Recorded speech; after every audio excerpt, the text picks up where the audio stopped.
से बोलता कौन है? मुसलमान खुद मुसलमानों के साथ में है या नहीं है? अस्सलाम वालेकुम, मैं हूं आपका भाई काशिफ। उम्मीद करता हूं कि आप लोग बहुत अच्छे होंगे। आज का टॉपिक है कि मुसलमान इतना बेबस क्यों है। ये मेरी तरफ से ये सवाल नहीं है। विनय दुबे, हाँ वही जो मुंबई के विनय दुबे, विनय भाई सोशल वर्कर है, बहुत ही गजब अंदाज है, बेबाकी से बोलते हैं, बात को सही अंदाज में रखते हैं और सही तरफ से रखते हैं। आज मुसलमानों को जो हालात है वो मुसलमान खुद भी जिम्मेदार है। और कौन जिम्मेदार है, आइए देखते हैं। मुसलमानों की तरफ से बोलता कौन है? मुसलमान खुद मुसलमानों के साथ में है या नहीं है? मुसलमान क्या इधर उधर हर पार्टियों में बटे हैं? उनकी कितनी हैसियत है, आइए देखते हैं। वीडियो डालने से पहले ये मैं बता दूं कि मैं किसी पार्टी को समर्थन नहीं करता। मैं किसी पार्टी का समर्थन नहीं, न समर्थन में हूं न विरोध में हूं। मैं एक सिटीजन हूं। सिटीजन के तौर पे अगर सरकार में जो भी कोई है उससे सवाल करने का हक रखता हूं, लेकिन उसके खिलाफ नहीं जा सकता। सवाल रख सकता हूं कि आपकी जिम्मेदारी है, आप किए नहीं है, आप कर दीजिए इज्जत से। इसी सवाल के साथ कि मुसलमान इतना बेबस क्यों है, इसकी लाचारी की वजह क्या है, बेबसी क्यों है इतनी, आइए सुनते हैं विनय भाई के जरिए से।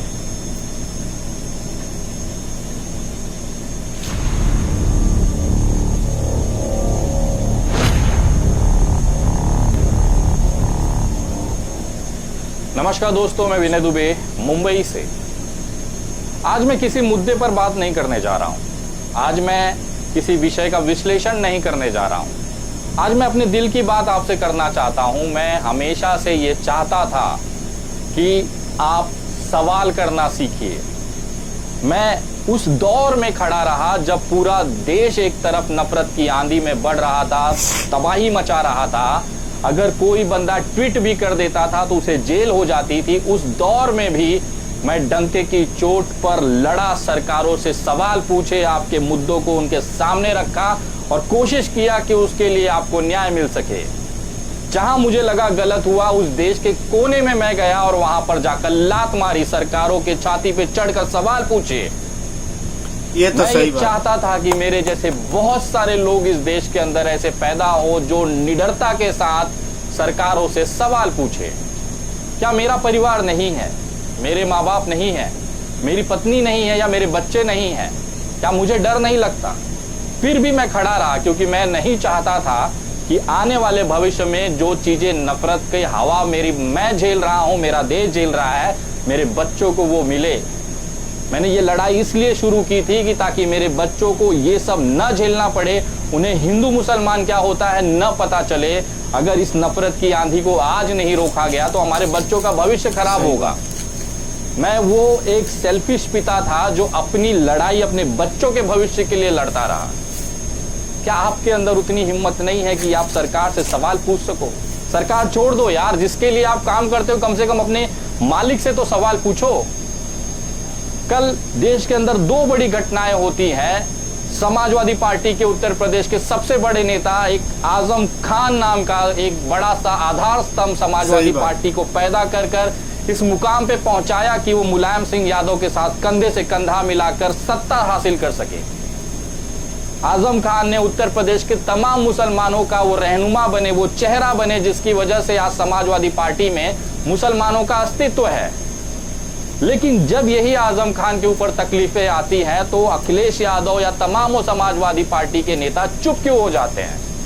चलिए, मैं समझता हूं कि सबके करोड़ों अरबों रुपए के हिसाब हैं, जिसकी नस भारतीय जनता पार्टी के पास है, वो खुद से नहीं बोलेंगे, लेकिन आप तो उन्हें वोट देते हैं ना।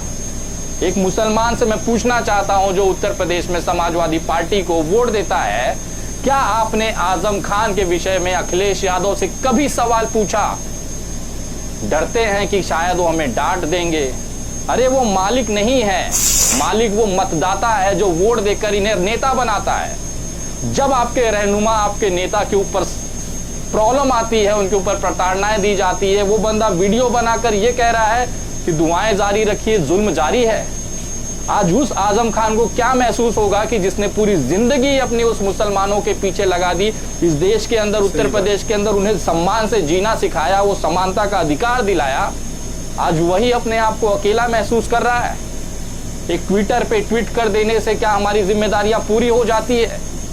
मैं पूछना चाहता हूं उत्तर प्रदेश के उस मुसलमान भाइयों से जो चाप के समाजवादी पार्टी को वोट देते हैं, मेरी बात बताओ यार, एक क्या आपके अंदर इतना दम नहीं है कि आजम खान के लिए आप अखिलेश यादव से सवाल करो कि यार क्यों नहीं खड़े हो रहे हो आप?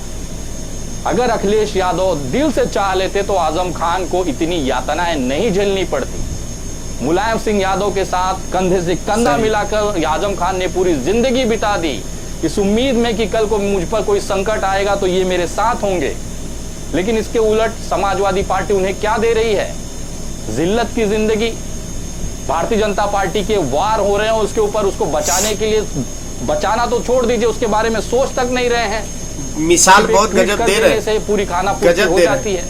ऐसा नहीं है। महाराष्ट्र में आइए, जब हिंदू हृदय सम्राट सम्माननीय बाला साहब ठाकरे जी यहाँ बैठा करते थे और उनके ऊपर कोई कार्रवाई, एक पुलिस की नोटिस भी जाती थी, पूरा महाराष्ट्र बंद हो जाता था। बाला साहब ठाकरे सम्माननीय बहुत बड़ी हस्ती है, लेकिन उस पार्टी के अंदर अगर किसी नेता के ऊपर कार्रवाई होती थी तो पूरा महाराष्ट्र जलता था, सड़कों पर सन्नाटे होते थे, अगर किसी बस ने हिम्मत की तो वो जल जाते थे। ये रुतबा होता है अपने पार्टी के प्रति समर्पित लोगों को बचाने के लिए उस पार्टी के अध्यक्ष के तौर पर। लेकिन मैं जो देख रहा हूं, अगर आजम खान के ऊपर इतनी कार्रवाई होती तो क्या समाजवादी पार्टी का कोई भी संगठन, कोई भी नेता, चाहे छोटा हो चाहे राष्ट्रीय अध्यक्ष हो, क्या सड़कों पर उतरकर आजम खान के साथ खड़ा हुआ? मैं इंतजार करता रहा कि शायद अब होगा, अब होगा, अब होगा। 100 FIR एक साथ आजम खान के ऊपर लादी गई, कोई नहीं बोला। अखिलेश यादव जी चुप। जब उनके ऊपर जेल किया गया तो कोई नहीं बोला, अखिलेश यादव जी फिर चुप। जब उनको पत्नी को घसीटकर अदालत में खींचा गया तो लेकर अखिलेश यादव चुप। जब उनको बेटे को जेल में डाला गया तब आजम खान को लेकर अखिलेश यादव चुप। विधायकी छीनी गई, IT के रेड हुए, कब बोलेंगे अखिलेश यादव? और कब सड़क पे उतर के उनके लिए आंदोलन करेंगे? सिर्फ मीडिया में आके बाइट दे देना कि नहीं मैं आजम खान के ऊपर हो रहे जुल्मों के खिलाफ बोलता हूं। किस चीज का डर है? क्या होगा ज्यादा से ज्यादा? भारतीय जनता पार्टी के राज में इतने सारे लोग जेल में हैं, अगर आप भी चले जाएंगे तो क्या होगा? इसका मतलब कहीं ना कहीं आपको जेल जाने से, कार्रवाई होने से डर लग रहा है। इसके लिए अपने नेताओं को आप बलि का बकरा बना दे रहे हैं। उत्तर प्रदेश का सच बात है, कांग्रेस का ले लीजिए, सब पार्टियां एक ही जैसी हैं। कांग्रेस हो, अभी न्यू मेवात में जो हुआ, दंगे हुए, उसको लेकर विधानसभा के अंदर कांग्रेस के विधायक ममन खान ने लाके खुलेआम बोलकर, आज जब ममन खान की गिरफ्तारी हो जाती है तो क्या किसी मुसलमान ने, जो कि न्यू मेवात का हो, ये चाहे पूरे देश का हो, उसने राहुल गांधी से सवाल पूछा कि क्या आप ममन खान के साथ खड़े होंगे, कि क्या उनकी पार्टी ममन खान के साथ खड़ी होगी?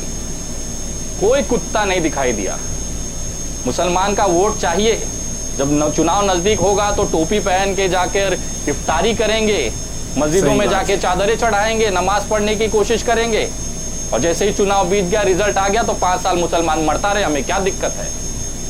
ये जो अपने लोगों के साथ पार्टियां नहीं खड़ी होती हैं, यही आपको कहीं ना कहीं भारतीय जनता पार्टी को ताकत देती है, हिम्मत देती है ऐसी कार्रवाई करने के लिए। और खासतौर पर मुसलमानों के बारे में तो उन्हें पता है कि कोई भी पार्टी इनके साथ खड़ी नहीं होगी, क्योंकि जैसे ही ये खड़ी होगी ये इन्हें हिंदू विरोधी बता देंगे। अरे होगा चुनाव, देखेंगे ना, हम जनता संभालेंगे आपको, पहले आप हिम्मत करके खड़े तो होइए। किसने कहा है आपको कि आजम खान का साथ छोड़ देंगे तो आपका हिंदू वोट नहीं देगा? ममन खान इकलौता ऐसा वहां का विधायक है जो डंकी की चोट पर मुसलमानों की बात रखता है, मेवात के अंदर रखता है। लेकिन जब इस ममन खान के ऊपर प्रॉब्लम आती है, दिक्कत आती है, उस पर कार्रवाइयां होती है, तानाशाही की जाती है, तो यही कांग्रेस पार्टी चुप हो जाती है। आखिर वो कांग्रेस पार्टी को वोट देने वाले मेवात के तमाम लोगों से पूछना चाहता हूं, किस चीज का डर है यार? मैं जानता हूं कि आप फिर मुझसे पूछेंगे कि विनय भाई अगर कांग्रेस को वोट नहीं दे, समाजवादी को वोट नहीं दे तो किसको वोट दे? अरे मैं खुद नोटा को वोट देता हूं, मुझे सब साले चोर दिखते हैं। मैं आपको क्या बताऊं कि किसको वोट देना है? मैं जाता हूं मतदान केंद्र में और नोटा दबा के आता हूं, हर साल दबाता हूं। इस गुस्से में दबाता हूं कि साला सबके सब चोर है, किसी को वोट देने लायक नहीं है। जीतने के बाद सब आके चोरी करेंगे, लेकिन सवाल पूछता हूं, डरता नहीं हूं। नोटा दबाने के बाद भी सवाल डंके की चोट पे पूछता हूं। मेरे बारे में नहीं है, किसी के भी बारे में होगा, जहां गलत होता है वहां लात मारता हूं। डरता नहीं हूं।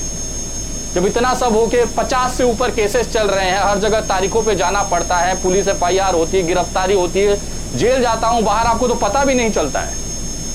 ये सारी पिछले 4 साल से झेलने के बाद भी मेरी हिम्मत नहीं टूट रही है। लेकिन मैं जब देखता हूं उमर खालिद आज भी जेल है, कोई अरविंद केजरीवाल, कोई समाजवादी पार्टी का अखिलेश यादव, कोई राहुल गांधी उसके बारे में बात नहीं करता।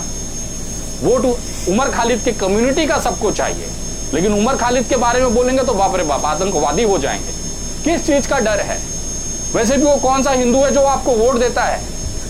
आज अगर आप इंडिया अलायंस की बात करें, जहां पर समाजवादी पार्टी अखिलेश यादव, मुसलमान का वोट चाहिए, मुसलमान नहीं बैठते हैं, उसका सबसे बड़ा वोटर मुसलमान ही है।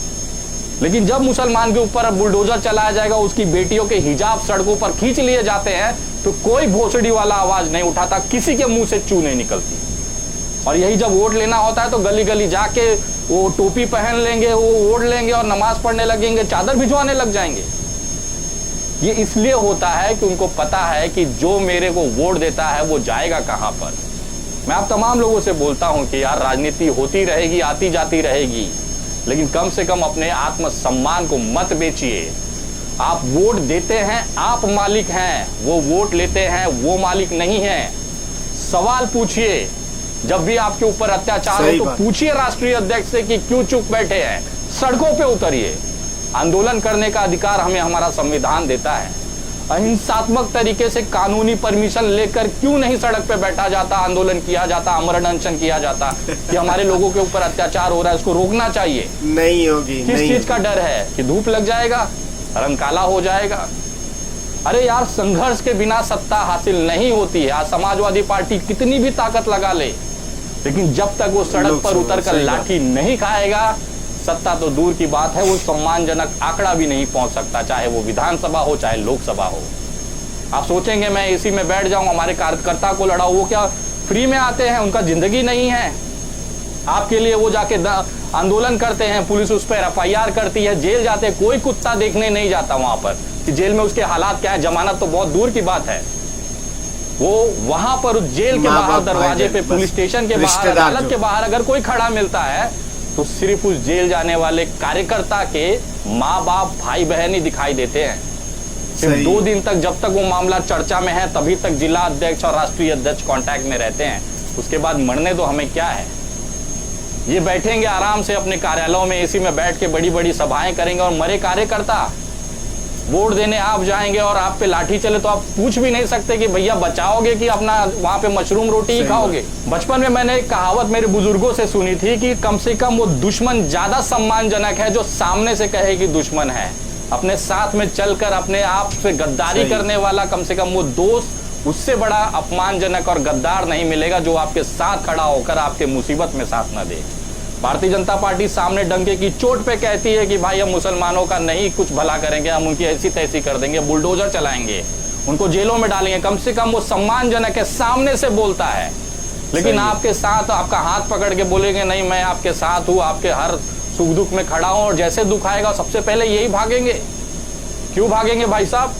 वोट आप लेने आएंगे, भीख आप मांगने आएंगे, तलवे आप चाटेंगे, और जब आप सत्ता में आ जाएंगे तो 5 साल ये मार खाएंगे।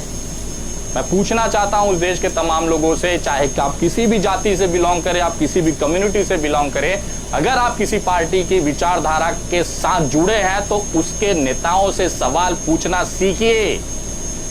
अगर नहीं पूछेंगे तो आने वाली आपकी जो जन्मे हैं, आपकी जो पुश्ते हैं, आपके जो भविष्य है, वो सिर्फ और सिर्फ कटोरा लेकर भीख मांगेगा। जिस तरह से आप गुलाम हैं आज किसी पार्टी के किसी नेता, अरे क्या उखाड़ लेगा कोई नेता? एक सवाल पूछने से क्या होगा? पार्टी छुड़वा दिया जाएगा, इससे ज्यादा क्या ही कर लेंगे? आपसे भीख मंगवाकर, आपके पैसे खर्चा करवाकर बैनर लगवाएंगे, आपके पैसे खर्चे करवाकर बड़े बड़े आयोजन करेंगे, आपके पैसे खर्चा कर कर उनको आप अपने घर बुला के बादाम, काजू और छुहाड़ा खिलाएंगे, और जब आप जेल चले जाएंगे तो कोई कुत्ता नहीं पहचानेंगे। ये राजनीति नहीं चलनी चाहिए इस देश के अंदर। डंके की चोट पर सवाल पूछिए, मुकदमे लादे जाएंगे तो भी चलेगा, पूछिए। अगर नहीं पूछेंगे ना तो कल को आपके बच्चे बोलेंगे कि तुमसे बड़ा ना दल्ला और गुलाम मैंने जिंदगी में नहीं देखा। मैं सिर्फ इस वीडियो के माध्यम से एक सवाल, एक निवेदन आप तमाम लोगों से करना चाहता हूं हिम्मत करिए, सवाल पूछना सीखिए। कुछ नहीं होता, किसी नेता किसी कोई कार्यकर्ता का घर नहीं चलाता, किसी नेता की वजह से वाले कार्यकर्ता का घर नहीं चलता। उसके घर में चूल्हा जलता है तो अपनी मेहनत से नहीं रखता, हाथ में ना जमानत कराता है ना कुछ, सिर्फ भौकाल टीवी पे आके सिर्फ ड्रामाबाजी और एक स्टेटमेंट देकर अपनी जिम्मेदारियों से मुक्त। ये नेता अगर आपके साथ है, अगर आप उसके फॉलोअर हैं, उसको मानने वाले हैं, तो आज का आज उसको बंद कर दीजिए। ये सारे सब के सब केवल दल्ले हैं, अपना सिर्फ काम बनाना जानते हैं, उसके बाद आप मरते हैं तो मरे। आपकी बेटियों का हिजाब खींचा जाता है तो खिंचाए, इनकी बेटी तो घर में एसी में बैठ के वीडियो गेम खेल रही है, पबजी खेल रही है, इनको क्या फर्क पड़ता है। एसपीजी सुरक्षा है, 50 तो बाउंसर गनर लगे हुए, इनकी बेटी सुरक्षित है। और आपकी बेटी का हिजाब खिंचा जाए तो चुप, एक ट्वीट मार दिया जाएगा कि भाई हमें बहुत दुख हुआ, बस हो गई जिम्मेदारी खत्म।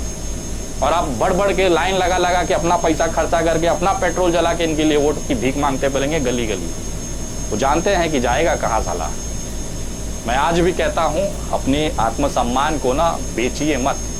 अपने आत्मसम्मान की लड़ाई खुद लड़नी पड़ती है, कोई नेता नहीं आता किसी के लिए। आज की डेट में एक अंग्रेजी फ्रेज है, एक अंग्रेजी कहावत है, नथिंग इज फ्री। अगर कोई आपको सहानुभूति का हाथ दे रहा है ना, तो उसके पीछे उसका कुछ ना कुछ मतलब है। समझिए, उठिए, लड़िए, आवाज उठाना सीखिए, सवाल पूछना सीखिए। मरना सबको है यार, और कितना पैसा दल्लेबाजी कर लीजिए, कौन ले जाएगा? क्या आप धीरू भाई अंबानी से ज्यादा पैसा कमा लेंगे? ये तलवा चाट, वो बंदा भारत का सबसे अमीर इंसान था, लेकिन जब मरा तो कफन भी अपने पैसे का नहीं ले जा पाया, किसी ने लाकर कफन उड़ाया, तब जाके उसका अंतिम संस्कार हुआ। देश का सबसे लाखों अरबोपति आदमी, जब वो अपने साथ एक रुपल्ली नहीं ले जा सका, तो तुम कौन से साले भ्रम में जी रहे हो बे? जियो, अपने लिए जियो, अपने आत्मसम्मान के लिए, अपने बच्चों के भविष्य के लिए जियो। और उसको करने के लिए केवल एक चीज करनी पड़ेगी आपको, हिम्मत, सवाल पूछने की। वीडियो विनय भाई ने पूरी बात कह दी, जितने सवाल थे। सही बात है कि किसी पार्टी के समर्थन में न रहो, अगर हो भी तो उस पार्टी से कम सवाल करो। तुम अपने लिए सवाल करो, दूसरों के लिए नहीं सवाल करो। अगर ये वीडियो से आपको सीखे हैं तो ये वीडियो ज्यादा से ज्यादा शेयर करो। अगर कोई पहली बार इस वीडियो पे आया है तो उससे रिक्वेस्ट है कि सब्सक्राइब कर ले, लाइक करें, शेयर करें। जय हिंद।